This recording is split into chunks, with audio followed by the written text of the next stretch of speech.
it would have been too late to affect the result. The actual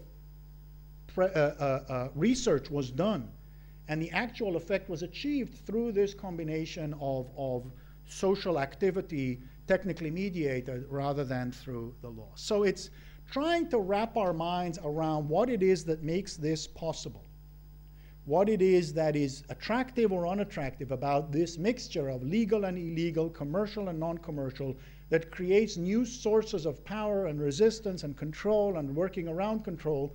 That's the core question to my mind of how we think in political terms about the net. And the subset of the questions is how we learn about this. So one of the reasons that we're actually able to know all of this in the particular instance is that on the net, the transcript is the interaction. There is no separation between the two.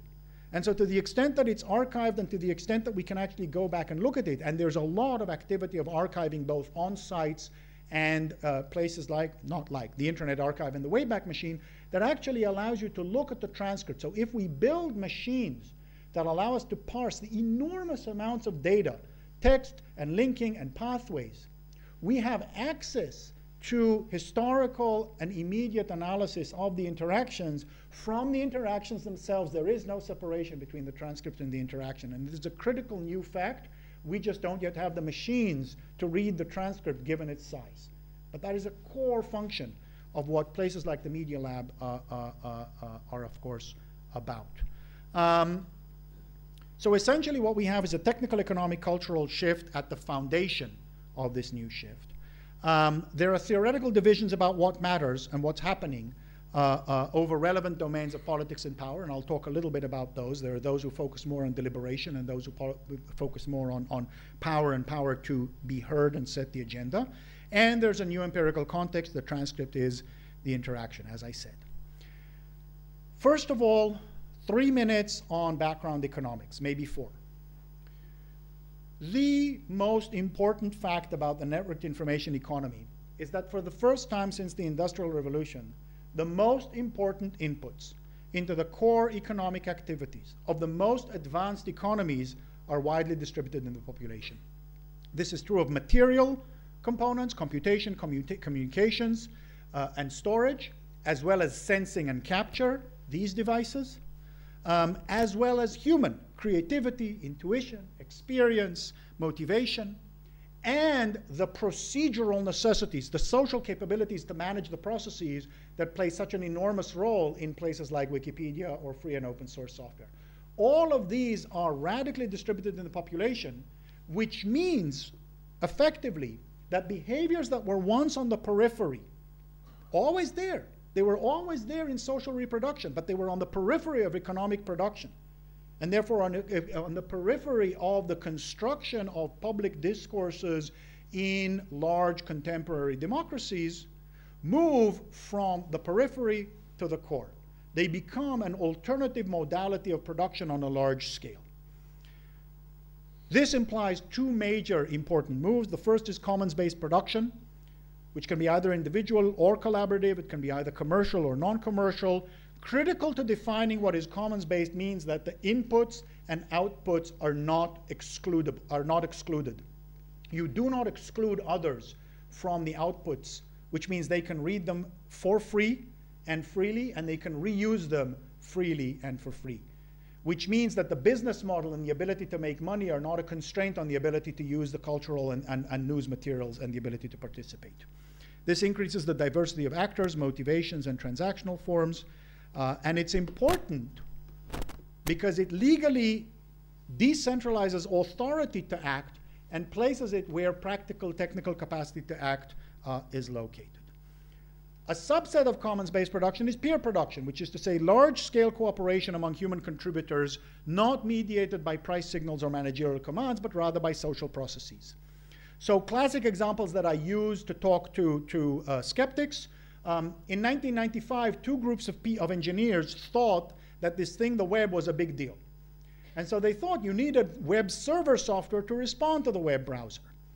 One of them was a group of engineers who patched up a software. So they said, we'll found an Apache server, and then they ended up calling it Apache. The other was Microsoft, thinking this was the next strategic plateau. If you were told 14 years ago, that 14 years from now, through 2 booms and busts, the volunteers are going to occupy something between 20 and 30% of the market, you would be shocked. In fact, the red line is Microsoft, and Apache is the blue line on the top. So Amazon responds to your commercial requests using Apache, not using using the free software Apache, not using the Microsoft server. Similarly, Wikipedia obviously is the example that people now use. Again, if anybody in February of 2001, when Jimmy Wales put up 900 stubs on a platform that allowed anyone to do whatever they wanted and paid no one to do anything, would plausibly say that in December of 2005, Nature could send science articles from both Britannica and Wikipedia to practicing scientists, blinded. And they would come back and say, you know what, they're both crappy, roughly to the same extent. You'd be laughed out of the room. And yet that was the result. So essentially what we have are 4 transactional networks. Market-based, both decentralized and centralized price system and firms, and decentralized non-market governments and non-profits, but it was too expensive to have effective, functional, non-market decentralized activities in productive practices at core effects, which meant that what we saw in the 1990s were efforts to change from firms and governments to market-based systems. So you saw internal contracting systems, you saw market-based systems in governments. There was no alternative. Instead, what we see now is that social sharing and exchange isn't replacing everything, but it's coming in as an alternative modality, and we're beginning to see interactions with the other modalities where some of the capabilities and some of the desires are and functionalities are placed in these different systems. We find nonprofits to be much more effective than they were before when they leverage. We find small-scale firms being more effective, but we also find independent social sharing and exchange practices. This destabilizes a whole series of categories of power. Consumers, producers distinction translates into users. The question of authority, nothing is more destabilizing than to think of Wikipedia as competing with Britannica speaking ex cathedra.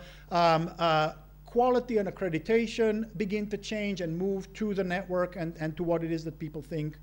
Capital as a proxy for authority and quality and accreditation becomes destabilized.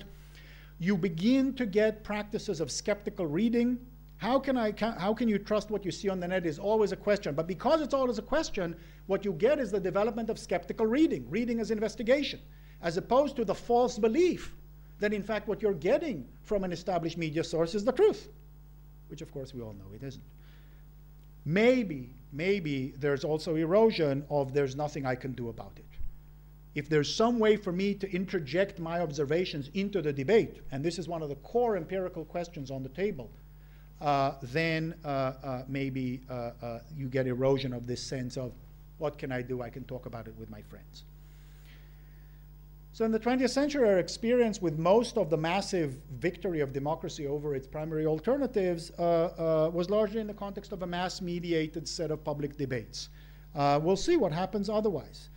In a sense, you can think of the discourses as being pushed by commercial funding and the power of money and government influence and funding and parties away from, on one hand, professional values, journalism and universities, and away from citizens who are largely disconnected.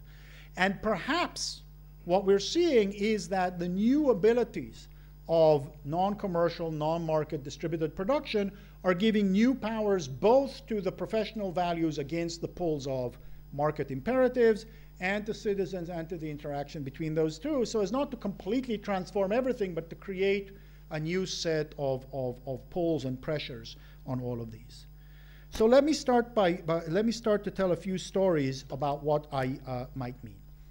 Until April of 2004, there was not a single picture available in the United States of coffins coming back from Iraq. Not a single one. One guy, Russ Kick, from a website called The Memory Hole, spent months producing Freedom of Information reports, not a single major news organization, asking the Defense Department and litigating to get a few photos. Then he put these photos up. Within a day, they were all over the news. One person with one passion. Not possible.